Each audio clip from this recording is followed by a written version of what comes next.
Hola, hola amigos, bienvenidos a nuestro canal Más Urbano TV, donde encuentras lo más urbano. Good morning. Yes, I give myself a bang haircut and it is officially in the shape of a ball. Okay. Good morning everybody and welcome to Bright Minded Live with Miley. Happy Monday. All right, it's time to get started. I'll wait for everyone to join. Good morning everybody. How does it sound? Everyone can see me, hear me. How's it sound? All right, cool. Move my little balloons. I will say I will vouch for this balloon brand. They are holding up nicely. All right. Whoa, you want to come say good morning? Come here. Come say good morning.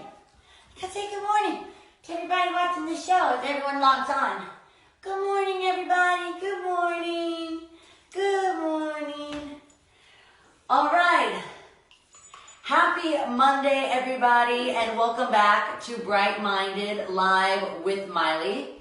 Today is National Doctors and Healthcare Workers Day, and I want to start by thanking them from the bottom of my heart for continuing to show up and save lives. We want to honor and celebrate everyone working in healthcare right now fighting the COVID-19 pandemic. So please share a message in a post using National Doctors Day, and you can show them your thanks by staying home. So let's give them a round of applause for their heroic work.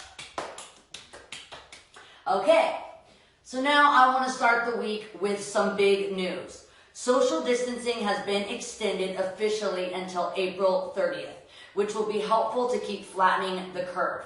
I know it's hard to stay away from the ones that we love, but this is protecting the ones that we love as well. Days, weeks, months without them is worth the risk of losing them for a lifetime if we continue passing around this deadly virus. So for clarity on social distancing, the guidelines are avoid non-essential travel, eating at bars or restaurants, going to work, or gathering in groups. So right now the guidelines are through April 30th, but for some public health experts, they are saying that may need to last until June. So this is just to really try and reduce the death estimate. So please, everybody, I know it is so hard, but do your part to keep yourself, your community safe and healthy. So please stay updated and aware by checking in with reliable sources. I'm happy to see that you're watching Bright Minded and made Bright Minded one of your reliable sources. As I say, updated with the cdc.gov, that's the official COVID-19 website, and that's how I keep myself informed. So I promise to only be announcing the most up-to-date information. Now, some seriously good news. Airbnb is providing 100,000 healthcare workers around the world with housing. And this is huge because so many healthcare workers are afraid of passing the virus to their families, so afraid that they're sleeping in their cars, in their garages, etc. And this is just one less stressor for them so they can focus on the hard work of keeping people healthy, which is super badass. And speaking of badass, my first guest, Zion Clark, believes that there are no excuses. Due to caudal regression syndrome, Zion was born without his legs, but that never stopped him from pursuing his dreams and becoming an incredible athlete. When he isn't training, Zion is a motivational speaker. So I thought that there is no way to have a motivational Monday without Zion Clark. So let's connect Zion now. All right, here we go.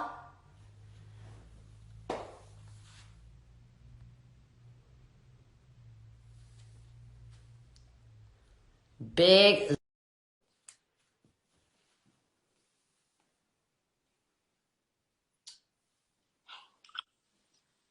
Hey, what's up? Hi, Zion. Happy Monday.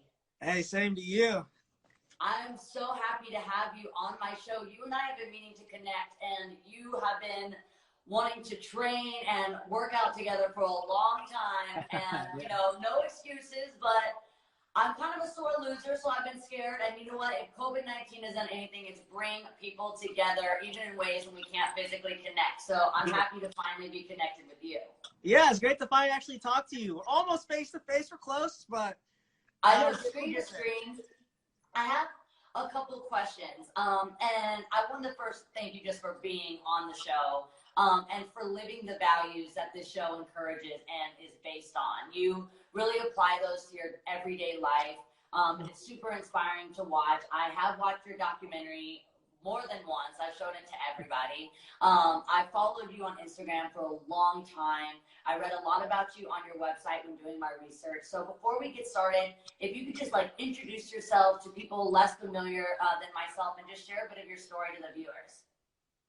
So my name is Zion Clark. I'm from Masson, Ohio. You know, I'm a wrestler. I'm a professional track athlete. You know, I'm pretty good at what I do. You know, I'm the star of the 2-time Emmy Award-winning film. Sorry, there's motorcycles outside. I'm the star of a 2-time Emmy Award-winning film, Zion, on Netflix. If you haven't watched it, check it out. You know, I'm here to inspire. You know, I grew up in foster care. Grew up pretty rough. Grew up a little street life, foster care, bouncing home to home. But you know, I got blessed. My mom ended up adopting me. She ended up, you know, giving me a good family platform so I could focus on things I want to do. You know, she's great. And now I'm here just, you know, I want to be the best in the world at what I do. I want to be the best wrestler. I want to be the best track athlete. I want to be the best speaker. I'm trying to max out everything I can do. Yeah, I've been reading and learning a lot about mastery and how to master your craft. That's something that has been really important to me and through my career, and even just like my own personal aspirations that aren't as public as my actual career. So rather than just, you know, music, whether it's art or sculpture or creating shows like Bride Minded, I have the same goal as you, that I really want to be the best. And so I read that you said in order to succeed that you have to adapt to your individual circumstances, which is really encouraging in these times of COVID-19 because everyone's experience with coronavirus is really different. So our thoughts and attention, they will determine how we feel. So where we put our focus determines our emotions. Were you always this determined and positive, or is this a skill that you've, you know, kind of evolved into, and a person you've evolved into? Definitely not something I've always really been about, you know, bouncing around through homes. I didn't really care too much about much of anything. Like I've been wrestling for about 15 years now, and just the last 5 years I've actually taken it very seriously and like propelled myself onto that platform. You know, growing up, I didn't really care about much of what anybody thought. I didn't really care about anything. Like if I get kicked out of a house, okay, I get kicked out of a house, on to the next one. I'm ready to get kicked out of that one too. Yeah. And you know, I didn't have that mindset, but I grew into it. I got adopted, and I finally I actually was able to tell myself and believe what I was telling myself, that I actually have a home, I have a family. You know, and I was able to start believing in believing in people around me that I believe that they truly wanted to help me and wanted to help me succeed. Because, you know, I wasn't the best student, I wasn't the best athlete, I wasn't the best anything. And I ended up getting that focus. It actually happened between my junior and senior year of high school that summer. I still remember it like it's happened yesterday. I trained every day over the summer. I didn't really hang out with nobody. I just focused, like training 2 or 3 times a day. And, you know, I came out senior year blazing, and after that, it hasn't stopped, you know. Senior year, ESPN starts following, and everybody else starts following, and, you know, I can't not win.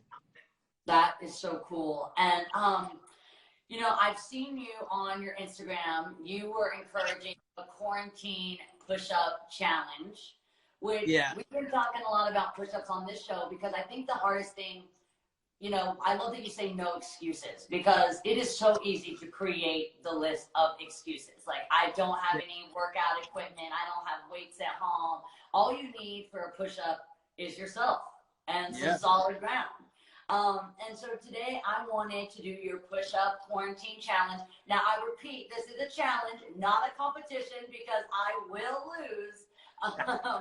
But this is something that people can do in a small space when they're quarantined at home, and not just to stay in shape, but exercise is about the mind as much as it is the body. So what do you think? How do you think that the mental strength and physical strength connect, and how one activates the other? Mental strength always comes first to start with, because you're like, no, I'm big, I'm strong, all that, but like, I never was this big, I never was this strong.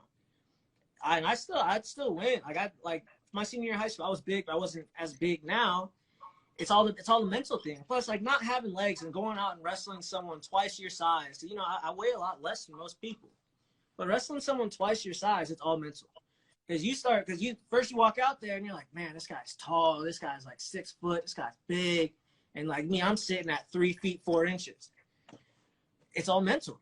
Let's say I take a shot. For anybody that's a wrestler watching this, let's say I take a shot, and the shot's like me attacking your legs, trying to pick you up and drop you. Say I take a shot and the guy starts to defend. Like, he might be stronger than me, but in my head, I'm like, well, he's pretty strong. He probably might be able to defend it, but in my head, I'm thinking like, but I ain't gonna let that happen though. I'm still gonna get the takedown if I want it. This is my match, not your match. I'm gonna control what happens, not you. And then the strength is behind that. The strength part of that is all the hard work you're putting in to train the mental. They intertwine. You build up your confidence, you build up your strength, you feel like a total badass, and then you have all that confidence in your head where you're like, nobody's gonna beat me. Nobody's gonna stop what I want to do. Nobody's gonna crush my dreams. I'm gonna crush their dreams. So you step out on the mat, somebody's gonna walk away with a loss. And it's literally down to you too. It's not your team. It's not everybody. Yeah, you have teams, but when you step on the mat, it's literally you alone. You don't have a team to pick up your slack. You get taken down. You got to pick up your own slack. And I was actually going to ask, and yes, I'm procrastinating because I don't want to do a push-up. But my last question for you, just only because you mentioned that, a lot of the times I think, like, when you're a team, you do rely on a team. And at this point, we don't have even if you're not really on a team, our team, like our friends, our family, our usual physical support system. We're kind of on our own in this time of isolation. So are there ways that you think that, I'm sure you kind of, like you said, you do have a team, but when you're unable to be a part of a team and it's just you, is there any mantra or anything you say to yourself before you go out there to put all that, like, it's so much pressure on just you? Honestly, it's going to sound completely unbelievable, but I don't really think about anything. I try to stay as calm as possible. Cause like, say you're going into a fight, my boy Joey Davis, for example, he's a professional fighter, fights Bellator, undefeated. He's just like me. He's super calm, and the other guy on the other side of the ring, other guy on the opposite side of the mat, might be like shaking his arms, smacking himself, all this. I'm sitting here practically meditating, just waiting. And guess what? The calm guy's probably going to pull out the win because we're more confident, we're more focused. We're not trying to show off. I mean, the calm guy wants to show out, but at the same time, we're going to be calm about it. We're going to focus, and we're going to attack what we're wanting to do. So I think that's really good advice for right now, because there is so much panic and so much fear that I think we start trying to like hype ourselves up or get ourselves like convinced we can do this, but really just staying calm, meditating, breathing, and some push-ups. Yeah, you ready to do a little push-up challenge? I'm ready to go. My dog is probably gonna hold on. My dog is gonna be with us. Such a cute dog. What kind is he? He's I think he's a German Shepherd mix. He's a little rescue. I'm gonna tilt my camera down. I got this new tripod, so I'm ready to go. Oh, me too. When I do push-ups, my dog like bites my feet the entire time. Yeah. All right, so here we go. No crazy clapping, nothing. I'm not even gonna do no clapping. You don't want to do any of that. Here we go. 1, 2, 3, go. 1, 2, 3, 4. Come on, Miley. 5, 6, 7, 8. 9. Oh my God, my baby. 9. You All right, you got 9. Pretty good. It's pretty good. It's pretty good. I got 9, so I'm going to challenge my fans to send videos of themselves doing Zion's quarantine push-up challenge. I'm sure my fans can do more than 9. Sorry, that's my living room. Thank you so much for being on the show. Let me check if there's anything else I want to ask you. Mind if I say something? Yeah, go for it. So, I don't know if you've seen it, but I'm a partial owner of a company called Real Deal. So we're all about like be the real you, be inspired, go outside, go play, be yourself. And coming up here, I've had like thousands of people like asking me, "Hey, when are you gonna release merchandise?" And I was like, "Just wait." Now I'm gonna say, in a week or so, everybody knows how I'm famous for the tattoo on my back. No excuses. There's gonna be a shirt. It's exact copy of my tattoo. I need it. I'll get you one. You'll be one of the first to get one. All right, get me one, and you're gonna see me repping it on Right Minded, because I need to remember that every day. It's been so hard for me. I'm like, the good thing about being a talk show host is all I kind of got to do is sit on the couch and talk to people. But that is not my usual everyday life. Being a performer and touring, that's like being an athlete. There's so much preparation, so much pain. Yeah. And it's so easy to make the excuses like, well, I'm just sitting on the couch right now, just talking to people. But it's not going to be that way forever. I'm going to go back to performing. I've got festivals coming up. So I need to realize and remember to not make excuses. So I need that shirt. That's for sure. I'm about to come watch you perform. You got to come watch me wrestle, though. I will do it. How does everyone get the merch? Do they go onto your Instagram or to your website? As of right now, we haven't released any of that info yet. Like later this week, if you just keep watching on my Instagram, I'll be releasing it. Either later this week or later next week. It's a really cool shirt. It's No Excuses. Has a big Z in the shape of a lightning bolt in the front and No Excuses on the back. Just be watching. Just look out, and I'll get you one. And you don't have All to. Right, I'm gonna have everyone follow Zion on Instagram. Thank you so much for being on the show. No, thank you. Thank you. Bye, Zion. Thank you. Bye, Miley. Bye. Coolest dude ever. Only Zion could get me doing the quarantine push-up challenge. Okay, I'm coming back to my little studio. Okay. Oh, he is just so badass. I love Zion. Make sure you follow Zion Clark on Instagram so you can get some Zion merch. And remember that there are no excuses. Okay, so I love Zion so much, and make sure you check out his socials and webpage for more inspirational information. Now, did somebody just say inspirational? Because that's like rubbing the lamp, with the genie in the bottle. That's for this next guest. If you say inspirational, she just appears, because she is one of the most inspiring women in the industry. And I had the honor of sitting next to her for my time on The Voice, taking notes and learning from her every day. Not just about music, but humility, dignity, honor, and love. So it is time to connect Alicia Keys.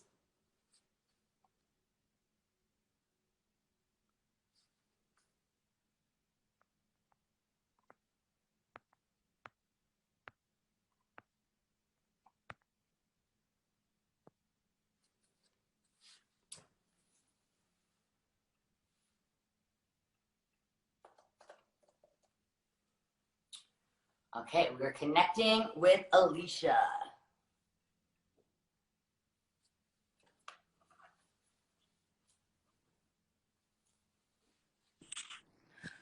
Queen!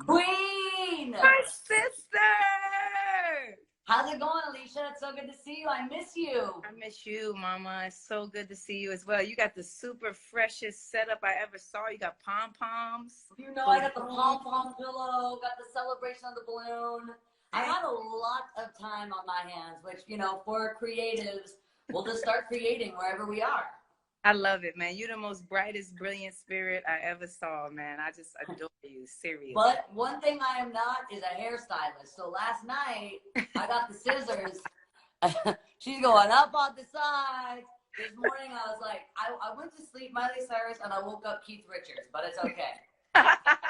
That's all right. I just put mine in the low back, I didn't notice how short I went because I've been wearing my hair slicked. I don't know if it's like what is going on, but like I just can't wash my hair. I don't get out of my sweatpants really. I just like am letting it go, so I didn't really realize what all had happened. Everybody's kind of on that tip. I want to thank you so much for being on the show. Today is Motivational Monday, and it can't be done without you. And we see you on your gram. The greatest thing about Instagram is like you can shine and you can keep people updated with ways that you're staying bright during a dark time. And so we can learn so much from you by going on your Instagram. But we can learn so much from everybody right now, because everyone's experience with COVID-19 is so unique, and everyone's got their own tools and tips on how they're really getting through it and staying bright through it. So how are you staying lit in dark times? You know, first of all, I'm big on gratitude. You know, I think that gratitude really helps a lot, because sometimes I wake up in the morning, I feel really anxious, or I feel really like I feel a little funny thing. And I think probably all of us are feeling that. And it kind of weighs. Like some days I feel really strong and clear, and other times I feel like off. So whenever I start to feeling off, I really get to my gratitude. Like I start thinking about, man, I'm so grateful I'm breathing. Wow, I'm so grateful my family's healthy. Man, I'm so grateful that I can, just walk around this space for a minute, because what if I was confined to only a chair and I couldn't even get up, So I start to really think about the things that I'm grateful for. And I find when I just do that, it's a trick, and it gets me out of the funk. So that helps a lot. I definitely like a little routine, like something that I'm doing, because I have kids. So that's actually interesting, kind of managing all of their energies too, and making sure they feel safe, and they're loud as hell, and sometimes I want to be quiet, it's like, so just trying to figure it out. But having some type of schedule works too, like we'll do a workout together at a certain time of day and just like get it in, or something that or we'll play some type of game or whatever, something that has sorry about that, so it doesn't feel so I don't know, sometimes when there's just nothing, when you don't have your mind on anything, it can. Last night we did this drawing thing before bed. Man, I was so grateful to my 9-year-old, because I started drawing, and I'm not a drawer. I can't really draw, to be honest. I tried to copy this picture of a wolf. I wish I had it. You'd be proud. It looks kind of good. But this action of just drawing and coloring, and even that did something for me. So, just continuing to reach out to family and friends like you. I wanted to connect with you. I think that, this technology ability to see people that you love and just connect for a second, it helps. So, and I've even been writing letters. I know that it's harder to send things right now. Things are a little bit slower, but even just like writing letters to people and telling them I'm thinking about them, and some of that's feeling nice for me too. So just trying to sort it out. That's something my dad said too. He's like, when you write something down, you really give it power. And that kind of gets me actually to my next question. I'm skipping ahead because it was such a good segue for it. I was talking on Friday's episode about how when we come out of this, we don't want to go back to a pre-COVID-19 world. And, we want to go back to a better world, one that's more connected, one that's more compassionate. I mean, right now, everyone is stopping everything that they got going on just to protect the vulnerable. And we don't always do that. That's not a part of our everyday routine. So we're actually maybe becoming better people through the virus of actually saying, hey, what I got going on in my life isn't worth jeopardizing someone else's health. And we don't always do that, whether it's driving big cars or all the things that we do to pollute the environment, or trying to take less trips. Maybe having more like local vacations instead of taking 100 flights a year, even though that's kind of hard for us.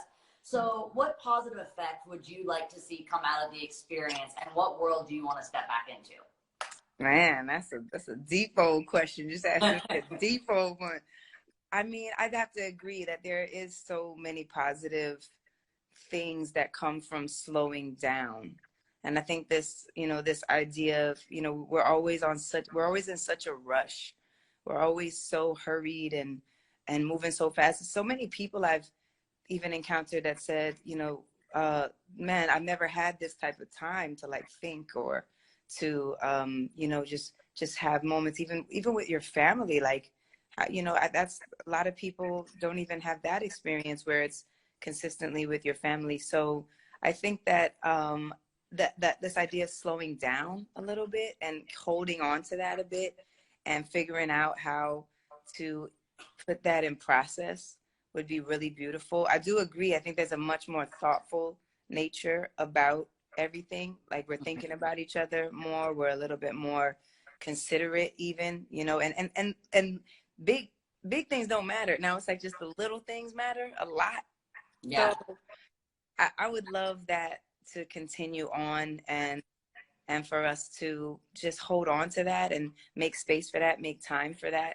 And make that a conscious effort. It's deep. It's like we're forced into it right now, but it'd be so cool for I think a lot of the time we think of our living space as this is just where I eat, sleep, and live. Right now, this is our safety, like our sanctuary. Like, you know, actually I just got a new puppy and it's so cute because he really, really loves his crate because that's his cave. That's his version of our house. He puts himself in there at night.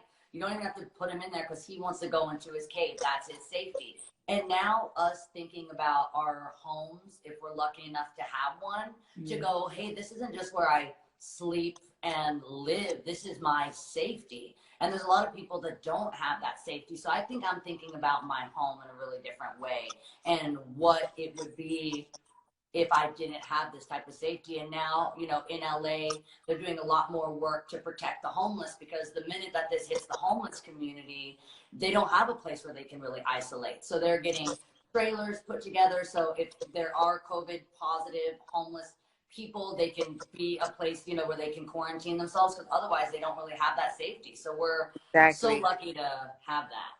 Seriously, I'm with you. And what do you want to see? That's what you want to. What do you want to see come out of it? I think I want to let people know how much I appreciate their time that they give me. And even now, there's two girls that make my cappuccinos at my local little spot. I have one in Nashville and I have one in LA, and I go every single day. And the girls are always funny. They like fill me in on kind of like my community, you know, tea. They give me the gossip, who's going through what, and they make my coffee. We just had this morning, and I'm always like, we always have a super great conversation, but I don't think I've ever told them how much I appreciate them in my morning. Because they're so stoked to be there and to see me. And like, we just have such a great time. And it's those people, like I constantly tell my mom how much she means to me. I constantly tell my friends and my sisters, but not the people in my life that I have those little daily interactions with that I've never taken the time to go, seeing you in the morning makes my day. Like, I love connecting with you.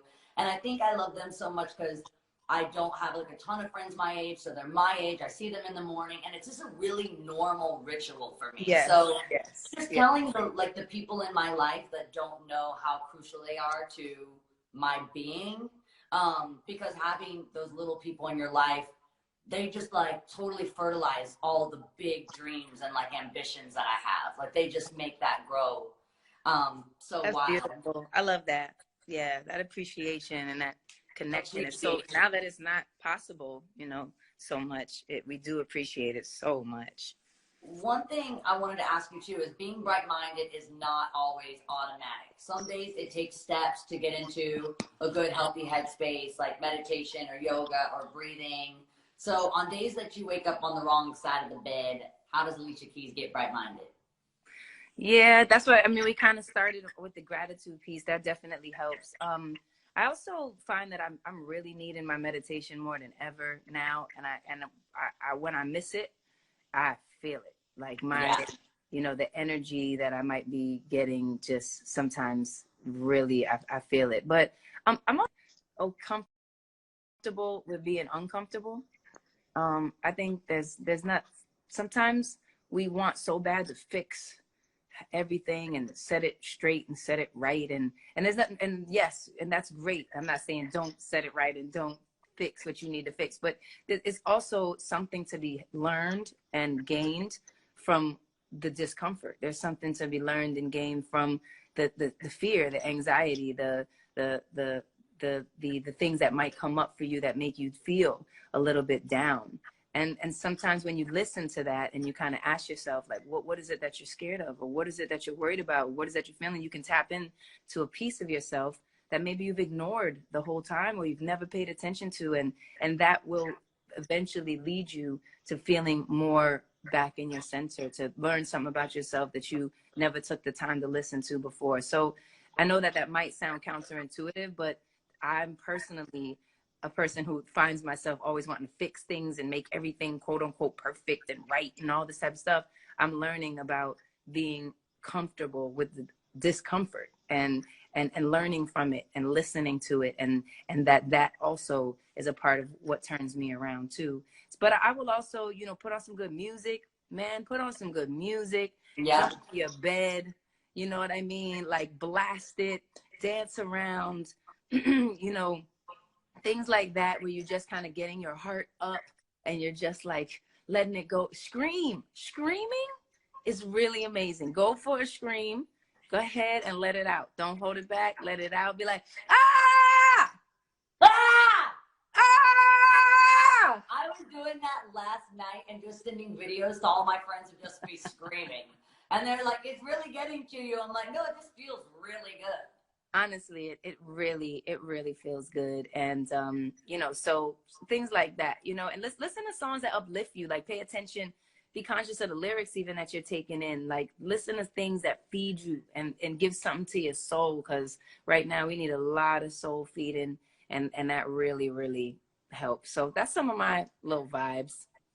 Well, thank you so much for being on the show. I'm going to send you, my fans are like being amazing and they're writing down how each guest has helped them and made them feel brighter. So I'll text you some of those little notes from everybody. This has been so good, Alicia. You're always like just radiating so much light, and just thank you for sharing that with us today. Well, thank you to everybody. You know, thank you for inviting me. You know, I adore you.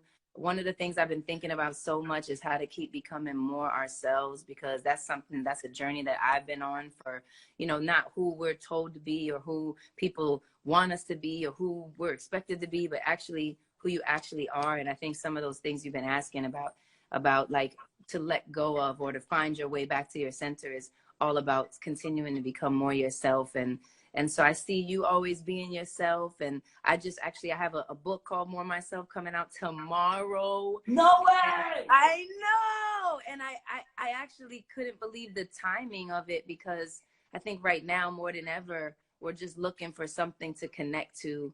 And we're looking for who we really are in this moment right now. You know what I mean? And so it's beautiful words. And I mean, I couldn't have imagined that it would be this happening right now. But I couldn't be more proud that it actually is out in the world for people to receive this message here. And I mean, everybody has been showing my song Underdog so much love. That's another song that I think resonates with all the first responders and the healthcare professionals that are out here, like being unbelievable. I couldn't be more inspired by people being so giving and loving of their time and their health and their space and, you know, their knowledge. And so it's, you know, I think even though it feels like a crazy world, we're seeing the best of ourselves. And so back to your question about, you know, what do we want coming out of this is like, you know, finding and continuing to cultivate the best of ourselves. And so thank you for being the best that you are and being this beautiful light that just is completely yourself and on your own trajectory. And I've always loved that about you so much.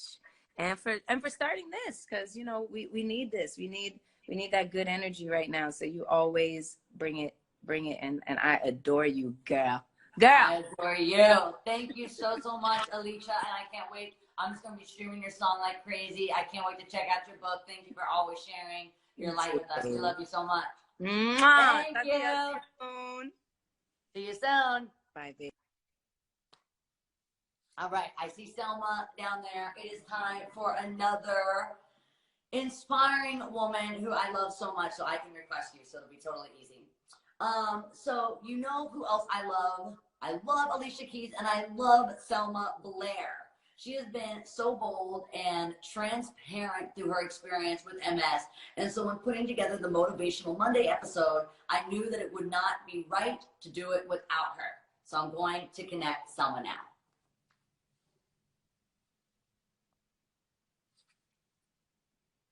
Here she is.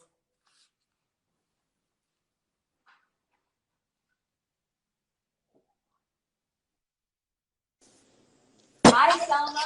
Hi, you make me so happy. Oh my, You made me so happy. thank you. My voice is a little weird at first, and I usually find it calms down. I bring my legs in and stuff, so just letting people know I'm not like sick. I just have a speech issue. Don't worry about it at all. You sound amazing. That's a part of, I mean, same thing, even like for my voice, if I'm doing a show, the first couple of songs, I'm like figuring myself out and I'm like getting myself into my body. So don't worry. That even happens to you. I wonder, the thing I have,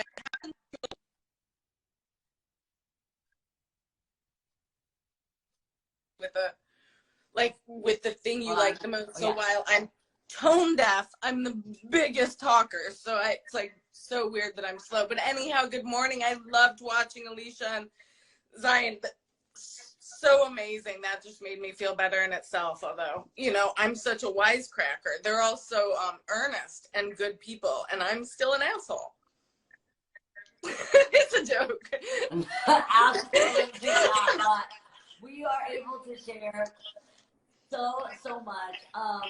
So we've been talking a lot about. So I want to start with, this has been like a really beautiful experience. Actually, the coronavirus is really demanding that we connect in ways beyond physically. There's been a lot to learn from this experience.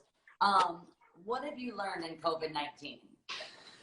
You know, it's been, of course, other than, of course, worry for the world out there economically, the people who have huge stresses, but to see everyone, and this is not trying to be so self-centered, but I've been pretty much in isolation for 2 years because, you know, my physical issues make it harder to get out, harder to speak, harder to, you know, all these things.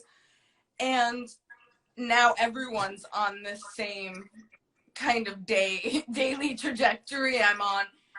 And I love when people can find like the real gift in it. I mean, other than crisis and worrying, like a worry that sits there going, what can I do? This is an incredible time for me, you know, because I'm home and to have my son home and to be able to have people understand like how everything, I mean, there's just nothing that gets me mad for long anymore. And it hasn't for a couple years. You know, I find a way to still come back and get calm, and I laugh inappropriately, and I'm a little like odd that way, but this has been an incredible, you know, and unlike most of the other moms, I don't keep a schedule right now with my kid. I'm like, enjoy, like this is Woodstock, enjoy it. You know, he's on break right now too, so kind of anything goes, dance party at midnight if he can, you know, if he'll be seen with me alone in my house. So we have fun. Well, you know, when our health is jeopardized, it can be such a wake-up call, and it can make us aware of things that we took for granted before. And many people that are watching, you know, us right now, they may have tested positive for coronavirus, or they will test positive for COVID-19 at some time. What advice would you give for receiving medical news that can immediately feel terrifying? Yeah, for people, you know, this moment is what we have. We hope for more, but even how we show our grace and being there for our loved ones with, you know, keeping ourselves as strong and also being vulnerable, which is a form of strength to me and has helped me for other people to shoulder stuff when I've been nervous. So to be open, but also really take this opportunity to be the best you can be, to help your days along. You know, I'm just the same with me getting a diagnosis of MS or speech issues, or I can't ride my horse now.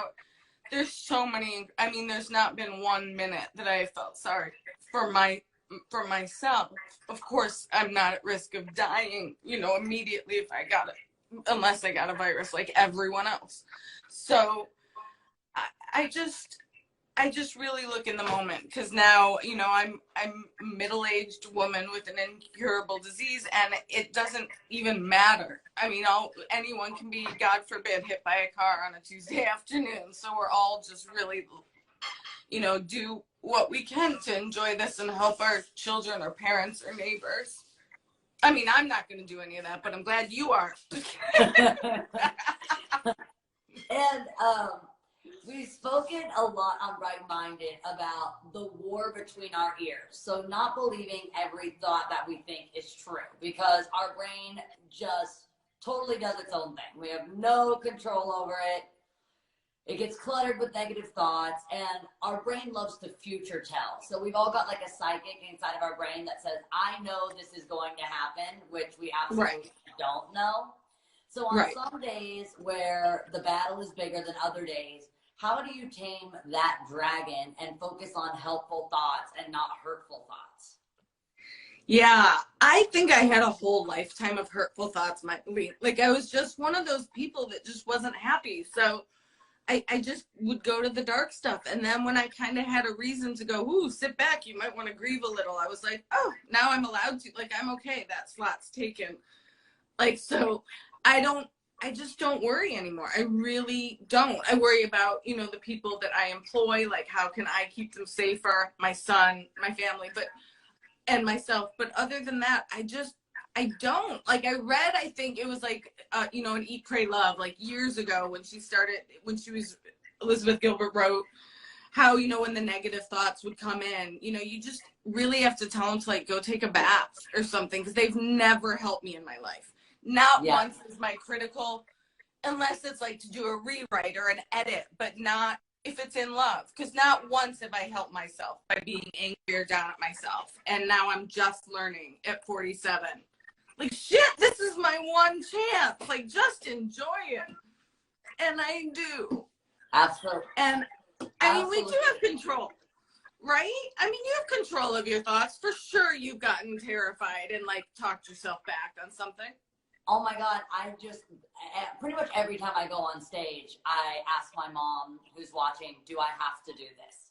And she's like, there was about, because usually you have at least, you know, 40, 50, 2 months, days notice before a show. And she's like, one, I've had 15 years to decide, no thank you. So she's always like, you know, she's always like, you could have made this decision before. Like, so I always have to do the shows, and if I would have bailed on shows, that would have become a habit for me. I would have continued to do that, and I would have continued to have been unreliable, which we do not want to be. So today is National Doctors and Health. I know, I just found out. Thank you, doctors. National Doctors. That's what I was going to ask. I wanted to know if you have a special message for them before we sign off, because we are so lucky every day to have people like them caring and showing up to work and trying their best to save lives. So do you have a message for doctors and healthcare workers? I mean, I'm in awe of people right now that are really battling through this in a much more active way than the rest of us staying at home. I'm in awe and admiration. I hope there's such, you know, they feel the gratitude when they get to lay down at night, the doctors and nurses and everyone that's working under such duress to help our society. And of course, doctors always, love them, hate them, I need them. I'm so thrilled that, you know, they see that it's a community that's really coming together in this crisis. Thrilled is kind of creepy, but I'm so grateful. Yeah, doctor. Yeah, I mean, me too. So I wanted to thank you. Really risky. Yeah. Okay. I wanted to thank you so much for being on the show, for always like being such a light for everyone, and you just shine so bright, and I'm so glad we finally got to connect. Thank you so much, Selma. Big love, Miley.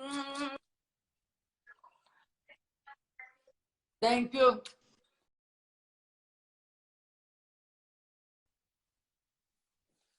Okay. And now I hear balloons. Okay.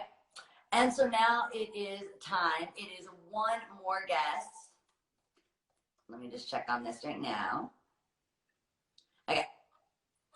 Okay, so now for our final bright-minded guest. It is Millie Bobby Brown. This was a big request from everybody that's been watching, all the viewers, but mostly a big request of mine. I've been trying to talk to this girl forever.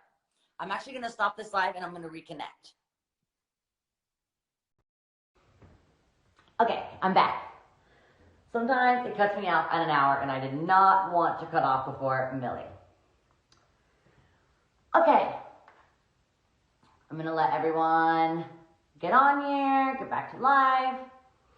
Okay, so thank you so much, everybody, for watching Bright Minded. It is time for our final guest. This is a big request from everyone that's been watching the show, and one of my #1 request of my own, because I really wanted Millie Bobby Brown on this show. I think she just totally encompasses everything that Bright Minded is all about. So now it is time for our final Bright Minded guest, Millie Bobby Brown. I'm going to connect her now.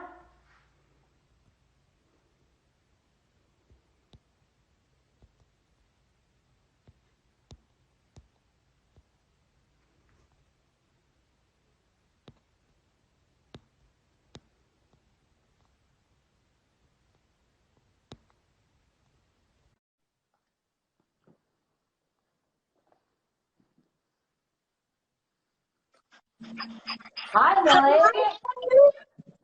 How you doing? I'm good. How are you? I'm really good. I'm happy to be talking to you. Thank you for joining us on Bright Minded. Of course. I'm so excited. I just watched The Last Guest, and it was really, really amazing. Selma is awesome, and Zion Yeah. Clark, who is one of the best athletes in the world. So incredible to have him on the show. Alicia, and now Yes. you.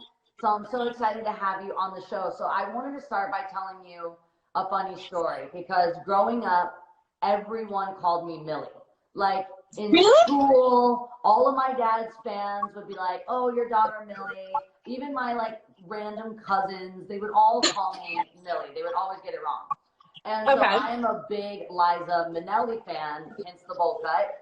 And so Right. I would use her Liza with the Z song to correct them when people would call me Millie. So everyone used to call Liza Minnelli Lisa. So she had the song, it's Liza with the Z, not Lisa with an S.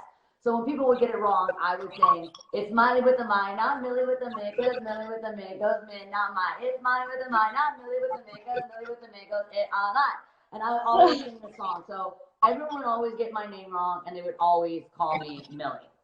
Oh my goodness. Everybody calls me Miley. Like No everybody. way. And in southern, like in like South America, usually they say Miley Bobby Brown. Like they never get my name correct. So I feel like we're both getting it here. Maybe They're like, we hi, Miley. I'm like, hi, that's my new name. maybe we needed to like reverse our spelling or something. I don't know. I know. No idea. So when I was asking you to be on Bright Minded, I was super stoked that you immediately said yes, because you're just such a light. You do incredible work, especially for your age. You just turned 16. Nothing Yes. is anything different. Life's pretty much the same. I don't know. I feel like everybody still just kind of looks at me as like I'm still 10. So I feel like no different whatsoever. I mean, as a person, I can kind of tell my parents like, but I'm 16 now, and that kind of works. But in other situations, not really. No. Yeah, I feel like the world likes to pretend I'm 10 years old too, but I'm like, Yeah. I'm 30, so it never goes away. No. So for my Sweet 16, I had my Sweet 16 at Disneyland, and I actually performed at my own birthday party, which now feels really weird and narcissistic. But somehow Actually, I got kind of convinced. amazing. Somehow I got convinced to invite all my fans to my birthday party and perform. So basically, I got like tricked into doing a concert. Oh my God. But the best part was that they shut Disneyland down for me, and so I could actually ride rides after dark. And usually, I never would have been able to do something like that. So I got to have all my friends. I was like cool forever, because we got to go on Space Mountain like 100 freaking times. So turning 16 was like definitely a really, really big thing. And so I saw that you got a puppy. Was that a birthday present, or this was just like what? How did you get your puppy? So basically, like when I was like 10 and I was in the industry, I was very very confident and like really didn't care about like anything or any what people would say about me. And then recently, maybe since I've turned like 15, like about 2 years ago, I just started having really bad panic attacks, like really bad anxiety, and I just struggled with it really bad. And so I still struggle with it. But it's getting better. I mean, I'm working on it, but it's something that I don't really like. I'm not as carefree as I was when I was like 10 and just started in Stranger Things. And now a lot of people have a lot more to say about me, and there's a lot of good, but there's a lot of bad, as you probably know. And so I was just talking, and I was like, maybe I should get a therapy dog, something to comfort me when I'm really stressed. And when I'm traveling and things like that, it would just help me. So I convinced my parents, because we have 3 English Mastiffs, Wow. one Reggie and one Dolly, and they just kind of run around the house, and the 2 of them live outside, one of them lives inside, and I can't pick them up and I can't play with them. So I was like, I want a dog that I can play with, and that was just going to comfort me. So I got Winnie the Pooh, who's right here. I have to introduce you to, my puppy's under the couch. Come here, baby. Oh, come here. He's used to this. Oh, come here. He's so sleepy. Oh, he's so sleepy. Oh my gosh. He's so sleepy all the time. Oh, he's so cute. He's like literally sleeping. Bo. This is Bo. His name is short for Rainbow. He just woke up from his Oh, nap. oh my goodness, so He just cute. sleeps under my couch, which, if I ever have a real talk show, that will also be happening. I will have Yeah, dogs definitely. under my couch. But they are the best for anxiety, and especially with traveling, because you do have such a small one that you can kind of take with you everywhere. And for my 16th, that was kind of the same thing, because like I was doing Hannah Montana at the time, and like I was traveling so much, and when I'd be on tour buses or anything, I just get so lonely. I wouldn't have my friends, wouldn't have my family. And actually, the dog that I got for my 16th birthday is still alive and healthy and happy, and she lives with my grandma, and my grandma lives at senior living, and so right now we're unable to see her, so I'm so happy that she had the dog, because that she has anxiety a dog. too. It's That's so cute. My grandma is at a care home as well, and it's so hard. I'm really close to my grandma, and like it's just like she's just like the woman that like makes me laugh, and I call her every day because I live in America. But when I go back home, I like love seeing her. But I think it sucks just knowing that you can't see them, but it's also like we have to, because we have to keep them safe most of all. So I'm glad, but it's also hard. I know it's super, super hard. So I'm really happy that my grandma has a puppy to. Yes. So we kind of touched on this, but we've done a lot of work. You've done a lot of work concerning cyberbullying and how important it is to protect people online. And on Right Minded, we talk a lot about reliable sources. And you know that the internet is not always a reliable source. And so in your life, who do you think some of your most reliable sources are? Like you just said, your grandmas, your family, your friends. How can we keep each other safe in real life and on the internet, mentally? I mean, I think because my whole life is very public, like it's as you know, it's just like once you do one thing, it's kind of like it's all eyes are on you, and so it can be really terrifying because you feel like you can't make a mistake. So keeping people around you that validate you and make you feel like that you're normal and that everything's okay, and they just validate your feelings. I think that the things like that make me feel grounded again, and humble me more. I feel centered. I think it's just like, okay, this is okay to feel. Everybody's alienating me, and actually my parents, my mom and dad, you have great parents. Like, it's just like having that support system of saying, it's fine. They'll tell you where you go wrong, and they'll tell you when you're fine and you can, chill out. I think that things like that, obviously you have a lot of siblings. I have 2 sisters and a brother. And, I have a younger sister, so I can be that big sister, and then I can also be the younger sister. And I think to me, like, just keeping my family so close, growing up, I would just have to say, like, the only way I got my American accent was by watching Hannah Montana. I don't know if you've ever watched. I don't know if you've ever I'm had. surprised you don't have a country accent. No, no. I watched Hannah Montana. Like I was like obviously like I was obsessed with it. But and I was actually just going through my camera roll and I saw a video of me in like a cowboy hat and I was learning what do you call hoedown? Oh my God, the hoedown throwdown. Full on knew every single dance move with the like. So I was like obsessed with like, and now like thinking back on how obsessed I was with just I wanted your job. Like I didn't know how to get your job, but I was like, I want to be like, Hannah Montana. I don't know how to do it. And then I realized it was an actual job. And I was like, oh, I want to do that. That sounds fun. I didn't even know you could get money for it. I was like, I'll do it for free. So it was actually great. I was like, so yeah, I just sidetracking completely. But like family, friends. I mean, I don't have a lot of friends. I have a close knit of like 3 girls. Obviously, my Stranger Things cast. And those are the people I really stick by because they've been there since day one. I love that story so much. That is hilarious. That I still barely ever do anything for like actually work. I just do everything because I love it. Like I make a show. Exactly. If I can't be entertaining, out in the world, like I'll just create a show and entertain from this like weird little room that I didn't really use and turn it into a talk show set.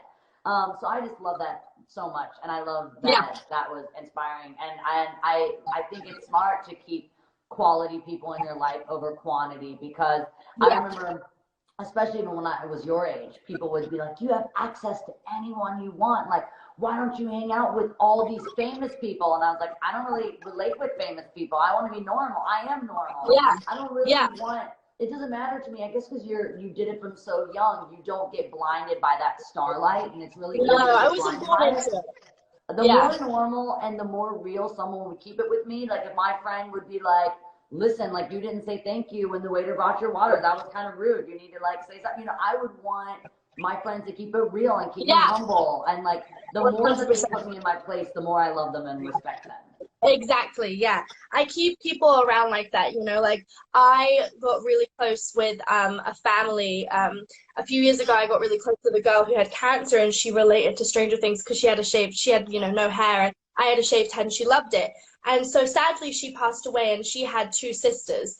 And like I've kept them with me throughout this whole journey because they'll tell me where I've gone wrong. They'll tell me like who I should stay away from, which boy isn't good, or like they'll tell because that's what I need because I can't be around people that'll just tell me what I want to hear because that's wrong. And that's what my family have taught me, and my family just put me in my place, make my bed, do my laundry, clean up after myself. I mean, it sounds ridiculous, but some people in the industry, they feel like that's kind of like they're invincible, and they're not. We're all humans, and that's why the situation that we're in right now with quarantining, it can really help humble us and center us, remember what's important. And that's why I love dogs, is they have no idea who we are at all.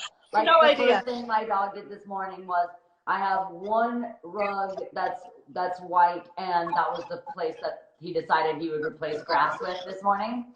And I'm honestly, I love it. I'm like, you're trying to get my show set up. I'm like setting up my tripod. I'm doing my thing. And then my dog is like in here totally just running the house and whatever he wants. And I love it because he has no idea who I am. And it's really cool to hear you say that because you'll take that into who you will become. Like, I actually love doing laundry and I love cleaning my house and I love doing my dishes and I love doing those things because it reminds me that I'm not special. We're all special, but we're all special. So we're not any different than anyone else. And like that normalcy, I actually love it. Like people come over all the time and they're like, you know how to vacuum? I'm like, yeah. And I also know how to like blink and, do all the other things. My hair grows, I'm not so all those things, it's like, yes, I know how to turn the lights on. And, I was actually saying the other day that I think people don't really understand that about me. That I think they think like, if I wouldn't finish like some food on my plate or something, I'd just chuck it over my shoulder and like someone would clean it up. I'm like, I save every little morsel. Everything. I know. Yeah. I'm like, when I do finish like a can of like a drink, I'll put my name on it and put it back in the fridge. I'm like, this is what we need to keep. Like, I'm like, I don't know. I just feel like people look at like some people specifically, like, and press look at us as if we're something special, when actually we all have individual talents, and you know, we just have to all embrace the fact that we're all humans and we're all very uniquely special. And I feel like that's what people need to start realizing. And social media is a place where we can, some people perceive like these people to be something they're not, and it's what you're putting out there, you know. Like, that's why on my Instagram, and I love your Instagram, is like when you look at it, you see a real person, you see someone going through stuff, you see people like, you know, you see no makeup, and you see just like the realness of a person instead of just seeing filters, and which I love, by the way. I love filters. I'm not hiding behind that. I'm just saying, seeing a real person go through it all is really important. And like, I want my fans and people watching me to see a real person growing up and a real like girl going through it. And that's why on my 16th birthday, I like personally edited a video of all the things that have gotten me down, like through this industry and really hurt me, and then the things that lighten me and inspire me and make me a better person. And that was probably the biggest thing about turning 16. And it was a very big, scary thing to like press post. You know, have you ever done that? You're like, I'm actually going to do this. And so like when you do that, it's like, it releases, like, I want people to know that I do get hurt. It's not a normal thing to not get hurt, you know. Like, when those articles come out, I can't just brush it off. It does hurt sometimes, but it's how you get back up and you know, your reaction to it. I actually wrote something that's kind of a perfect segue into something that I wanted to ask you, because tomorrow's episode is about self-care, and I know that you like love beauty. I always see you with your beauty line. You actually sent me some Florence by Mills, and you were just so sweet to send me that. I love it so much. And I love what you did for your 16th, where you did the 16 Wishes campaign. So you named your products after values that you believe in. So, you know, like strength and all these things that you could share that makes it more than just makeup. My dog's crying too. So here, I got it. This is the this is the palette, and we have like friendship, celebration, appreciation. Yeah, when I was making it, I wanted all the things that I love and I value in a person, in life. And so yeah, I knew I wanted to do that for my 16th. I wanted to keep it light and happy, but I also wanted to have a deeper meaning to it. Can you show us some of the colors in that in your little packaging, because it's so cute and I just love the packaging so much. So to kind of show, it's got a really cool like I love that so much. Yeah, you can just like take it with you. Exactly. So this is the neutral palette. I don't know if you can see, but it's like it's got some neutral colors. I use like bravery and success, and then this is the blue and green. Love that. Which I love. And then my favorite personally is the pink and the purples. I literally used freedom and love for New Year's, and I remember my parents were like, "You've gone for pink." I was like, yes I have. It's happening. On my face. How cool is that? Like, every day when someone asks you what you're wearing, you can say bravery or love and freedom. Yeah. Like, and that thing about that has to like soak into you and just have you illuminate that. That's such a cool idea.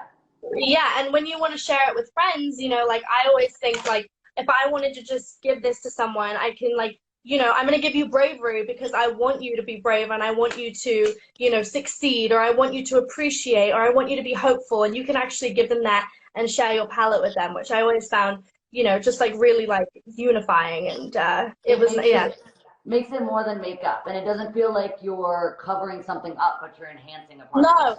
I don't. When making the brand, I was like, I don't want to be too selly. I don't want to like show something that I'm not. This is genuinely what I believe in. You can buy it if you want to, and if you don't want to, that's okay. But this is the meaning behind it, and I'm doing it for girls that don't know how to do makeup because I don't know either. You know, like I just like hope for the best. Yeah, you know, exactly. I just kind of start going and hope for the best. Well, you know, I wanted to tell you that it has been so much fun to just watch you grow up, because people did that with me. And, you know, I started doing my show when you were like one or two, and Yeah. the world really watched me go up on their TV, and just like Yeah. they have with you. And it's been so fun to watch this metamorphosis and to see you just like shine your light. But if I would, you know, I guess from my experience before we close, and you were saying that people still think of you like you're 10 years old, that may never change. And it's kind of interesting because I felt that way. I felt that way my whole career. I think that's why when anything I do is so shocking, or, you know, people like care so much to write about it, is because they know you more than they know anyone else, because they really want you grow up. So don't get discouraged, and don't ever hold yourself back, you know, which you're not, but don't ever hold yourself back because of the fear of what people will say or what people think. They'll adjust to you, and you've got to just be able to spread your wings and like grow and be who you are. So I'm just really proud of you. It's really fun to watch you grow up. It's scary to do what you're doing. So bravery is definitely a word I would use to describe you. Yes, thank you so much. You're so sweet, and I've just loved doing this.